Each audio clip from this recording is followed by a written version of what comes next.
আজকে আমি ৫ টা ব্যাগ আবার তৈরি করেছি। একটা বড় ব্যাগ তৈরি করেছি যেটাতে আমি লাল শাক বসাবো। বড় একটা বেডের মতো। তো আজকে আমি কি বসাবো সেটাই আপনাদের সাথে শেয়ার করব। প্রতিদিনই আমি ছাদ বাগানে কাজ করি বিভিন্ন রকমের।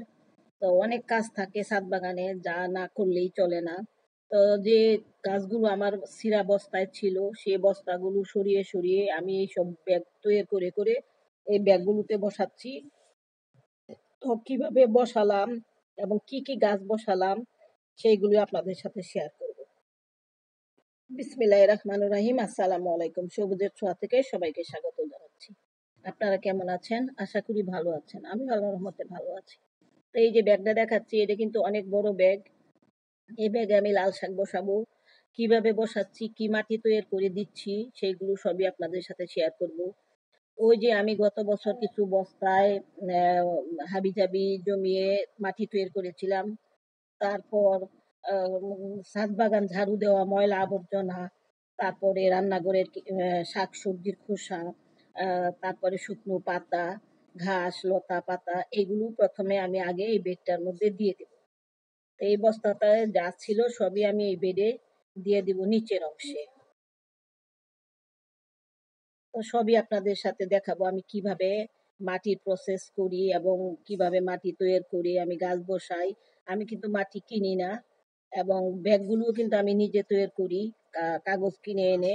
তারপরে তো সবগুলো একসাথে করি না, প্রতিদিন ৪টা ৫টা করে ব্যাগ তৈরি করে এইগুলো ভাবে গাছ বসাই। তো আজকে আমি লাল শাক বসাবো এই ব্যাগটাতে। তো ক্যামেরাটা অনেক ডিস্টার্ব করতেছিল, বারবারই ঘুরে যাচ্ছিল। যদিও আমি ওইভাবে লম্বালম্বি করতে চাইনি, কিন্তু লম্বালম্বি হয়ে গেছে। তো যাই হোক, আমার ভিডিওটাতে প্রবলেম হয়েছে, আমার ক্যামেরাটা ডিস্টার্ব করতেছিল, বারবারই ঘুরে যাচ্ছিল। ঘুরে গিয়ে ওই যে লম্বালম্বি চলে এসেছে। এখন আর কি করব, যেহেতু আমি এতটা ভিডিও করে ফেলেছি, এখন আবার করা কঠিন। আসলে একটা ভিডিও করতে গেলে অনেকটা সময় দরকার, অনেকটা প্রসেস চলে যায়, সেগুলো আর দেখানো যায় না। যার কারণে এখন যেভাবে আছে ঠিক সেইভাবে আমি আপনাদেরকে দেখাচ্ছি। তো কিভাবে আমি বেডটা তৈরি করলাম, আর বস্তাতে আমার যে মাটিটা ছিল সেই মাটিটা ঢেলে, এই যে এইগুলোও কিন্তু আমার নিজস্ব মাটি, তৈরি করা মাটি, এটা আমি ঢালতেছি। তো বেডটা আমি কিভাবে তৈরি করলাম সেটাই আপনাদের সাথে শেয়ার করছি। প্রথমে কিন্তু আমি হাবিজাবি, লতা পাতা, কিচেন ওয়েস্ট, মানে যাবতীয় ছাদ বাগানের যত ময়লা আবর্জনা ছিল সেগুলো আমি দিয়ে প্রথমে বেডটা আমি তৈরি করেছি, কারণ এত বড় বেড এটা মাটি দিয়ে কিন্তু পূরণ করা যাবে না। তো আর এখনো যে মাটিটা দিচ্ছি সেটাও কিন্তু আমার বস্তায় ছিল, সেই পুরনো গত বছরের। সেটা আমার এক কথায় মাটি হয়ে গেছে সবকিছু মিলে। তো এটা রেখে দিয়েছিলাম যে এইসব কিছুর সাথে আমি এই মাটিটা মিক্স করে দিব। তো এই যে এই লাল শাকগুলো আমি এখন ছিটিয়ে দিব। তারপর আরো অনেক কাজ করেছি, সবই আপনাদের সাথে এক এক করে শেয়ার করবো। আজকে অনেক কাজ করেছি, মানে কি বলবো, অনেক পরিশ্রম করেছি, যেগুলো আমার একা সম্ভব না। মানে পুরুষ মানুষের কাজ, সেগুলো আমি মেয়ে মানুষ একাই করেছি। বড় বড় বস্তাগুলো সরিয়ে, গাছগুলো সরিয়ে সেই গাছগুলো বসিয়েছি। তো অনেকটা কষ্ট হয়েছে। আর ডান হাতটা তো আমার মোটামুটি অলওয়েজ ব্যথাই করে এই কাজের জন্য। মানে ছাদের বাগানের জন্য আমি এতটাই পরিশ্রম করি যে বলার মতো না। আমি একজন চাকরিজীবী মানুষ, চাকরি করি, পাশাপাশি কিছুটা সংসারের কাজকর্ম করি। তার পাশাপাশি আমি আমার এই বাগানটাকে গড়েছি বিনা পয়সায়, নিজে পরিশ্রম করে, নিজে অনেক সাশ্রয় করে আমি আমার এই বাগানটাকে গড়েছি। আমার খুব শখের এবং অনেক ভালোবাসার এই জায়গা। আমি এই জায়গায় পরিশ্রম করলেও আমার খারাপ লাগে না। আমার করতে ইচ্ছা করে, মনে হয় সারাদিন ধরে করি, কিন্তু করতে পারি না, সময় আমি তেমন একটা পাই না। ১২টা থেকে ৪:৩০ পর্যন্ত আমার স্কুল। তাই স্কুল শেষে বিকেলের দিকে আমি এসে ২ ঘন্টা কাজ করি। আর সকালে ভোরবেলা আমি ২ ঘন্টা কাজ করি। তো ছুটির দিন থাকলে আমি একটু বেশি কাজ করতে পারি, ২ বেলাই। তো এই সময় নিয়েই আমি আমার এই বাগানটাকে গড়েছি। আর এই ছিঁড়া বস্তাগুলোতেই কিন্তু আমি আমার গাছগুলো বসিয়েছি। আমার কিন্তু পর্যাপ্ত টব ছিল না। মানে টব ছিল না বলে যে আমি গাছ করব না তা তো হতে পারে না। সেজন্য আমি যখন যা পেয়েছি, বস্তা পেয়েছি বস্তাতেই বেশিরভাগ গাছ বসিয়েছি। এখন এই বস্তাগুলো ছিঁড়ে যাচ্ছে, ভাবছি দেখতেও খারাপ দেখা যায়।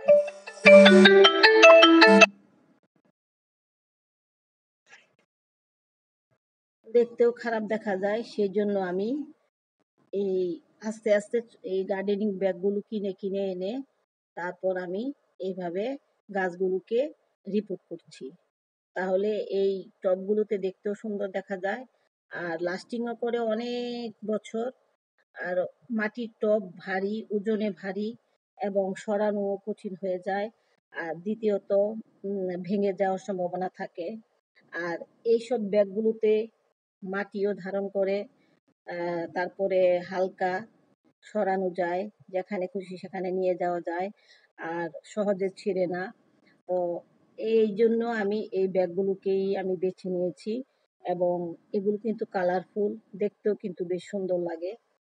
তো এই যে আমি লাল শাকগুলো ছিটিয়ে দিলাম, দিয়ে তারপর একটু মাটি উপরে দিয়ে তারপর পানি দিয়ে দিলাম। এখন দেখি কিছুদিনের ভিতরে কিন্তু লাল শাকটা বের হয়ে যাবে। আরো অনেক লাল শাকের বিচি আছে, রেখে দিয়েছি, যে যদি আমি আরো কয়েকটা বেড এরকম ভাবে তৈরি করতে পারি তাহলে কিছু ডাঁটার শাক, কিছু লাল শাক, কিছু কলমি শাক, বিভিন্ন রকমের শাক বসাবো। তো শাক বসানো এই যে আমার হয়ে গেল, এখন পানি দিয়ে দিলাম। এখন কিন্তু খুবই ক্লান্ত লাগছে, মানে এতটা পরিশ্রম করেছি। এখন আমি এসে একটু ছায়ার নিচে, আমার একটা আম গাছ আছে, এই গাছের ছায়ায় আমি একটু বসলাম, বসে একটু রেস্ট নিচ্ছি। আর মাছগুলোকে খাবার দিলাম, মাছগুলোর খেলা দেখছি, কারণ কাজের ফাঁকে ফাঁকে একটু রেস্ট না নিলে কাজ করা যায় না। খুবই ঘেমে গেছি, এত ক্লান্ত। তো বসে বসে একটু রেস্ট নিচ্ছি। এখানে কিন্তু আমার অনেকটা ছায়া গাছের নিচে, মানে খুবই ছায়া এখানে, অলওয়েজ সবসময় ছায়াই থাকে, মাঝে মাঝে একটু রোদ আসে। তো এখানে কিছু মানে আমার শাপলা গাছ আর মাছগুলো রেখেছি। আর এই যে দেখুন আমার বড়ই গাছ, এটা এত বড় বড় বড়ই, আপেলের মতো বড়ই। তো এই বড়ইয়ের বীজ থেকে আমি এই চারাটা তৈরি করেছি। এটা একটা ছিঁড়া বস্তায় ছিল, তো এই বস্তাটা চেঞ্জ করে আমি এই ব্যাগটাতে বসিয়েছি। আর এই যে পেয়ারা গাছ, এটাও একটা ছেঁড়া বস্তায় ছিল। তো এই পেয়ারা গাছটাও আমি এই ছেঁড়া বস্তা থেকে সরিয়ে এই গার্ডেনিং ব্যাগে বসিয়েছি। তো সবই আপনাদের সাথে সবই আপনাদের সাথে আমি শেয়ার করছি। আর বারবারই ক্যামেরাটা কিন্তু মানে ঘুরে যাচ্ছিল, কিভাবে যে ঘুরে গেছে আমি কিন্তু ভিডিও করার সময় এটা বুঝতে পারিনি। তারপর যখন এটা এডিট করতেছিলাম তখন দেখলাম। কিন্তু এখন তো আর আমি ব্যাকে ফিরে যেতে পারবো না। আমি যা যা করে ফেলেছি, যা যা দেখিয়েছি সেটা তো আর আমি নতুন করে আবার নতুন করে ভিডিও করে পারবো না। আর এই যে ছোট ছোট গার্ডেনিং ব্যাগ, এগুলো কিন্তু ওয়েস্ট কাগজগুলো মানে ফেলে দিছি কেটে, তারপরে এগুলোকে জোড়া লাগিয়ে ছোট ছোট ব্যাগ তৈরি করেছি। আমি একটা কিছুই ফেলে দিই না। আর ওই তিনটা ছোট গার্ডেনিং ব্যাগের মধ্যে আমি তিনটা তেঁতুলের, মিষ্টি তেঁতুলের বীজ বুনেছি। দেখি এই তেঁতুলের চারা হয় কিনা। যদিও তেঁতুলের চারা হবে, কিন্তু তেঁতুল খেতে পারবো কিনা জানি না। তবুও আমার নেশা, আমার গাছ লাগানো, তাই আমি গাছ লাগিয়েছি। তারপর এই যে দেখুন কতগুলো আরো ছিঁড়া বস্তা রয়ে গেছে, এগুলোকে আমার চেঞ্জ করতে হবে এক এক করে। তো অনেক গাছ তো আমার অনেক, সুতরাং আমার ব্যাগও অনেক তৈরি করতে হবে। এভাবে যদি আমি সবগুলো ব্যাগ এই একই কালারের তৈরি করতে পারি তাহলে বাগানটাও কিন্তু আমার খুব সুন্দর লাগবে, পরিপাটি লাগবে, গুছানো লাগবে। আর ছেঁড়া বস্তা, ছেঁড়া ব্যাগ, এগুলোতে কিন্তু দেখতেও ভালো দেখা যায় না। আর বিশেষ করে এই দেখুন শাকসবজিগুলো যে আমি বস্তাতে রেখেছি, এগুলো ছিঁড়ে গেছে, দেখতেও কিন্তু ভালো লাগছে না, আমারই ভালো লাগে না। তো আবার ছিঁড়েও যাচ্ছে। তো এইগুলোকেও আমি চেঞ্জ করব, করে করে আবার এভাবেই করব, ব্যাগ কিনে কিনে 5টা 6টা করে তৈরি করে করে এই চেঞ্জ করব। এই যে আমার সবেদা গাছ একটা বস্তায় ছিঁড়ে গেছে, এটাকেও চেঞ্জ করব। এখানে 2টা লেবু গাছ আছে বস্তায়, এই যে আমার জলপাই গাছটা, এটাও কিন্তু বস্তাটা ছিঁড়ে গেছে। এটাকেও চেঞ্জ করতে হবে। এইভাবে আমার এখনো অনেক ছেঁড়া বস্তা আছে যেগুলোতে গাছ বসানো আছে, সেগুলো কিন্তু আমি সরাবো। তাহলে আমার ভিডিওগুলো যদি আপনাদের ভালো লেগে থাকে, অবশ্যই লাইক, শেয়ার, কমেন্টস করতে ভুলবেন না।